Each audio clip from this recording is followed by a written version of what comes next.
सभी को जय मसीह की, प्रेज द लॉर्ड। मैं रेवरेंड आशीष कुरियन एक और बार आप सभी लोगों का अपने चैनल में स्वागत करता हूं। पिछली सारी वीडियोस को देखने के लिए, लाइक करने के लिए, शेयर, सब्सक्राइब और कमेंट करने के लिए बहुत बहुत धन्यवाद। आज मैं आप लोगों के सामने एक नई अद्भुत विश्वसनीय गवाही लेके आया हूं। वो जो आज गवाही बोलने वाले हैं वो मेरे प्रिय दोस्त भी हैं, सहकर्मी भी हैं और मैंने उनको सेवकाई में बढ़ते हुए देखा है। उनके जीवन से बहुत कुछ सीखा है और वही गवाही आज आपके सामने मेरे प्रिय दोस्त बांटने के लिए आ रहे हैं। अपने सारे कामों को थोड़ी देर के लिए छोड़ दीजिए, इस गवाही को सुनिए। आपको इस गवाही के सुनने के द्वारा जीवन में उत्साह, प्रोत्साहन और रूपांतरण तीनों चीजों को अनुभव करने का मौका मिलेगा कि कैसे अपने मसीह जीवन में इन्होंने कष्टों को उठाया, परेशानियों को उठाया और उस इनाम को पाया जिस इनाम का वायदा प्रभु यीशु मसीह हमारे साथ करते हैं। तो आइए हम सभी लोग ताली बजाकर पास्टर तेज का स्वागत करें। पास्टर तेज, जय मसीह, most welcome to our channel. और आपने ये मौका दिया हमको कि हमारे साथ आकर अपनी गवाही को बांट सके। परमेश्वर आपको बहुत आयत से आशीषित करे। तो थोड़ा अपनी सेवकाई की जर्नी और कैसे आप प्रभु में आए, कैसे आप प्रभु में बढ़े, क्या क्या कष्ट आपने सहे और आज इस मुकाम तक आप कैसे पहुंचे, ये हमारे दर्शकों को बताइए। मेरा नाम पास्टर तेज और मैं रहने वाला उड़ीसा का कंधमाल डिस्ट्रिक्ट से हूँ। 2008-9 में कंधमाल डिस्ट्रिक्ट में बहुत बड़ा परसिक्यूशन हुआ था मसीह समाज के ऊपर और वो जिला मेरा ही था। और उसी समय मेरे गांव में भी हमारा विरोध करने वाले भाई लोग आकर हमारा चर्च को तोड़ दिए, यहाँ तो कि मेरा घर जो है उसी को तोड़ दिए। हमारा घर तोड़ने का ये मकसद है उन लोगों का कि हमने जगह दे दिए थे चर्च के लिए और उस समय में हम लोग इतना दुख उठाए।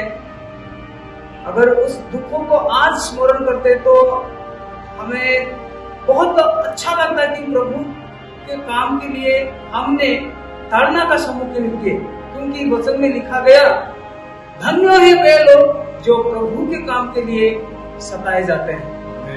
और ये बात तो हुआ है हमारे साथ। जब लोग सता रहे थे उसी समय मेरे बड़े भाई साहब के परिवार जंगल में थे और मेरे बड़े भाई का जो छोटी बेटी है वो उसी समय 3-4 साल की थी और उसी समय ऐसा गुजारे जंगल में, क्योंकि हम लोग को मारने के लिए भी उस लोग को हमारा पीछा कर रहे थे। ये लोगों को मिलेंगे तो ये लोग को मारेंगे। उसी समय तो बहुत सारे लोगों को मारे, पास्टर लोगों को, पास्टर के बेटियों के साथ दुष्कर्म किए। तो ये कारण था कि हम जंगल में जाकर अपने आप को छुपाए। तो उसी समय हमारे बच्चे जो है इतना भूख में तड़पते थे, तो आखिरी में जो पता होता है, जो नया पता होता है, उस पता को हमने बच्चों को खिलाया। और आज हम बहुत खुशी है कि प्रभु के लिए हम सतावट को सहे। और मैं उसी समय बाइबल कॉलेज में भी था और बाइबल कॉलेज में जो डिग्री है वो करने के बाद मैं नॉर्थ इंडिया में आया सेवा के लिए। हरियाणा में मैं 2 साल सेवा किया। उसके बाद मैं नोएडा में आया और नोएडा में जब आया उस समय मुझे पीछे से सपोर्ट करने के लिए कोई नहीं थे, इसीलिए मैं थोड़ा सा अपना परिवार के प्रतिपोषण के लिए मैं कॉल सेंटर में जॉब करने लगा। और जब कॉल सेंटर में जॉब करने लगा, मैं लैंग्वेज बैरियर के हिसाब से वहां पर जॉब कर रहा था। जो तनख्वाह है उसी समय ठीक था, लेकिन हमारे गोद में जो बच्चा आया था जिसका नाम है जस्टिन, उस बच्चे को बार बार बीमारी होता था। कभी उनको टाइफाइड है, कभी उनको न्यूमोनिया है, कभी उनका संपूर्ण शरीर और 6 दिन होने जैसा उनको बीमारी आया करता था और हम उनके पीछे बहुत पैसा गवाते थे, लेकिन वो ठीक होने लगा। और आखिरी में डॉक्टर ने ऐसे बोल दिया कि ये बेटा और बच नहीं सकता है। और उसी समय हमारा अकल खुल गया, मेरा अकल खुल गया खासतौर से, क्योंकि मैं जो इस नॉर्थ इंडिया को आने का मकसद है प्रभु का सेवा करना, सेवा के नाते आया हूँ। और मैं प्रभु के अनुग्रह से बाइबल कॉलेज में पढ़ने के लिए मुझे स्पॉन्सर मिला था।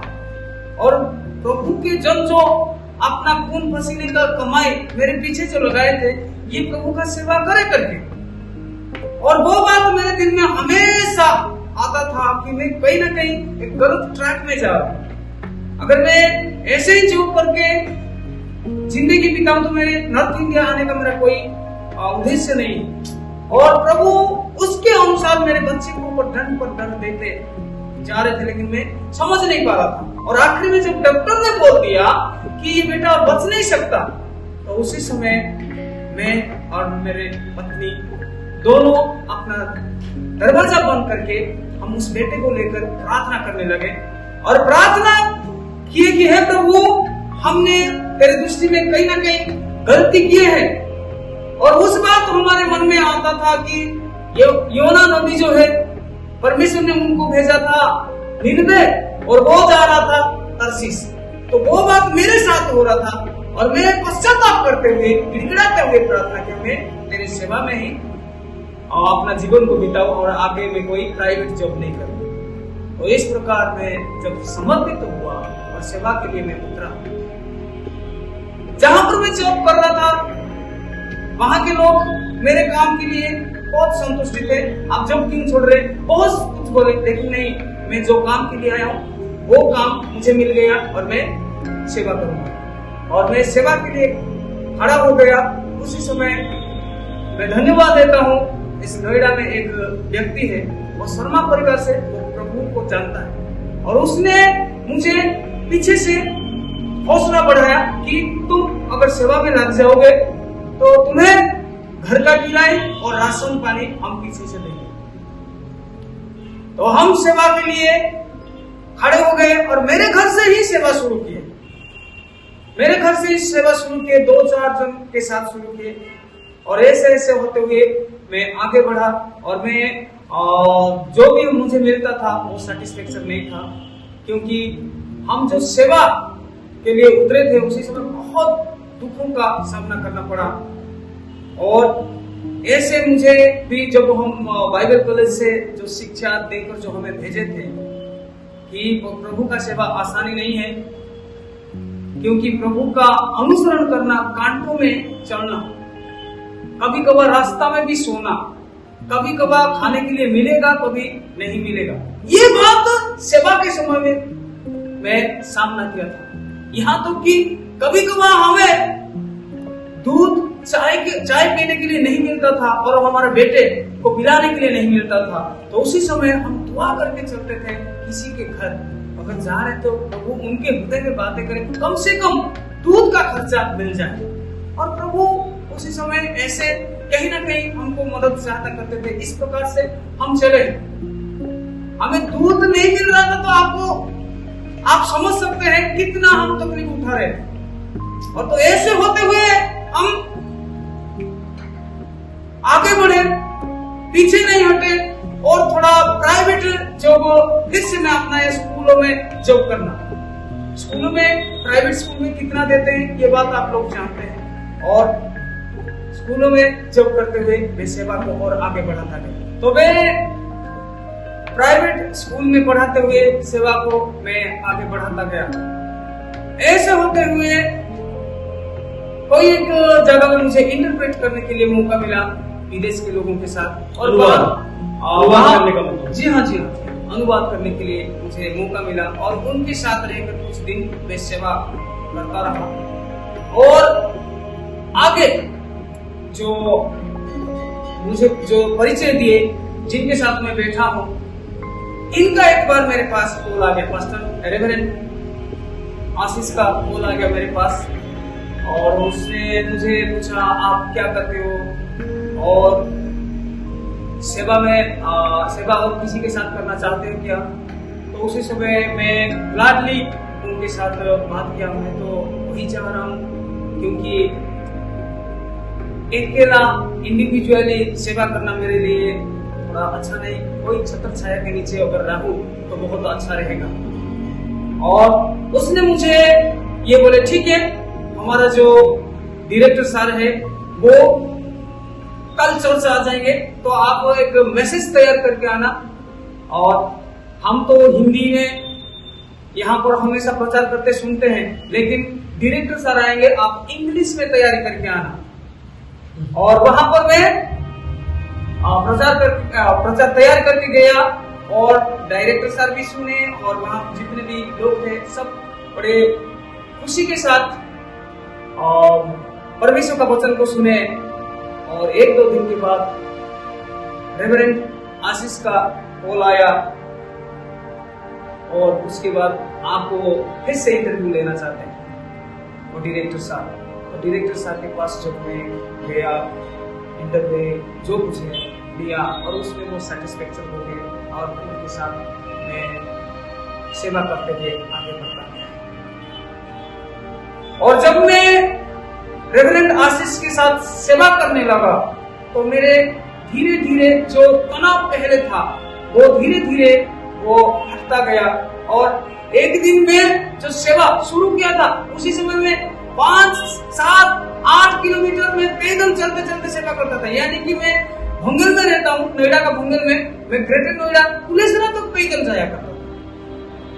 परंतु जब मैं पास्टर आशीष के साथ सेवा करने लगा, मुझे तुरंत उस जो पैदल का यात्रा समाप्त कर दिए और उन्होंने मुझे बाइक पर बैठाया। और हर प्रकार से मेरा आज उन्नति है। एक दिन हम बेसमेंट में सेवा कर रहे थे और आज अगर भंगल में जो सेवा कर रहा हूँ दूसरे चर्च के मुकाबले में है तो सही किराए में, लेकिन बड़ा चर्च प्रभु ने दिया है और उसके अनुसार लोग भी कलीसिया में बढ़ रहे हैं। इसलिए मैं बहुत बहुत खुशी हूँ और उसकी सेवा करते हुए।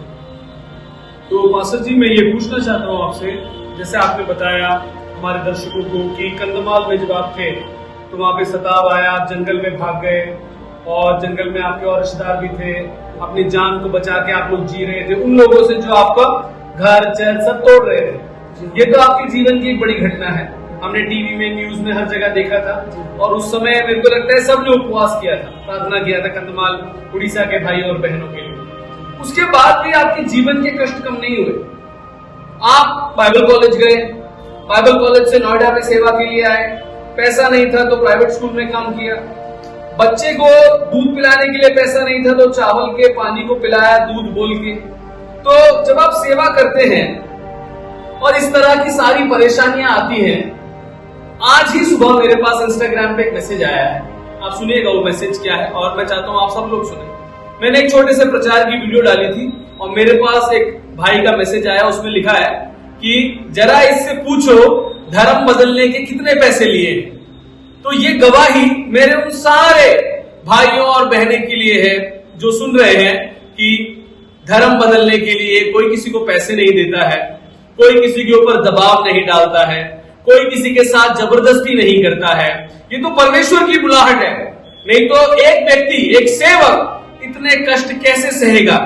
ये एक नॉर्मल इंसान, साधारण इंसान इतनी परेशानियों को सह के आगे नहीं बढ़ सकता जब तक उसकी बुलाहट परमेश्वर की ओर से ना हो, जब तक उसकी कॉलिंग परमेश्वर की ओर से ना हो वो आगे नहीं बढ़ सकता, वो टूट के गिर जाएगा। हमारे बच्चों को एक बुखार आता है, हमारी रातों की नींद उड़ जाती है, महीनों तक, साल भर तक उनके बच्चे के पास पीने के लिए दूध नहीं था, फिर भी बंदा सेवा कर रहा है, आगे बढ़ रहा है, चुनौतियों को झेल रहा है और आपके जैसे मैसेजेस का उत्तर भी दे रहा है। परमेश्वर इस गवाही के द्वारा आपको अनुग्रहित करे, आशीषित करे और बहुत आयत से बढ़ाए। मैं विश्वास करता हूं ये गवाही आपके जीवन में रूपांतरण भी लाएगी, प्रोत्साहन भी लाएगी और उत्साह भी लाएगी। सभी को जय मसीह।